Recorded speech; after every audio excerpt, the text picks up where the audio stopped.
Iran அணுசக்தி தளங்கள் மீது அமெரிக்கா நேற்றைய தினம் திடீரென பயங்கர தாக்குதலை நடத்தியது. இந்த தாக்குதல் மத்திய கிழக்கில் மிகப்பெரிய பதற்றத்தை ஏற்படுத்தியுள்ளது. இதனால் கடந்த ஜனவரி மாதத்திற்கு பிறகு இதுவரை இல்லாத அளவு கச்சா எண்ணெய் விலை உயர்ந்து உள்ளது. மேலும் இந்த மோதலால் மத்திய கிழக்கில் இருந்து வரும் கச்சா எண்ணெய் சப்ளை தடைபடலாம் என்ற அச்சத்தை உலக நாடுகளிடையே ஏற்படுத்தியுள்ளது. ஈரானுக்கும் இஸ்ரேலுக்கும் இடையே அமெரிக்கா உள்ளே வந்து ஈரான் மீது தாக்குதலை நடத்தி இந்த பதற்றத்தை மேலும் அதிகரித்துள்ளது. இது மத்திய கிழக்கில் மட்டுமின்றி உலகெங்கும் பிரதிபலிக்க காத்திருக்கிறது. இந்த மோதல் காரணமாக கச்சா எண்ணெய் விலை தொடர்ந்து உயர்ந்து கொண்டே வருகிறது.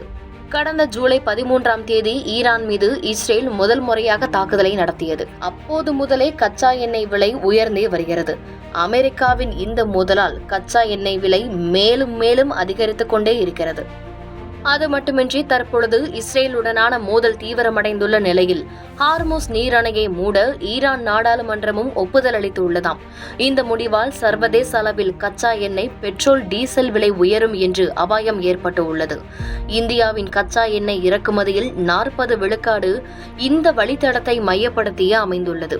இதனால் இந்தியாவில் மிகப்பெரிய அளவில் பொருளாதார பாதிப்பு ஏற்படும் என்றும் அச்சப்படுகின்றனர்.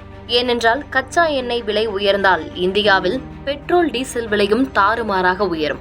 இதனால் இந்தியாவிற்குள் நடக்கும் காய்கறி, பழங்களுக்கான ஏற்றுமதி இறக்குமதியில் வாகன போக்குவரத்தை அதிகமாக பயன்படுத்துவதால் இதனால் காய்கறிகளின் விலையும் அதிகரிக்க தொடங்கும். காய்கறியில் தொடங்கி அனைத்து விதமான பொருட்களும் விலையேற்றத்தோட காணப்படும்.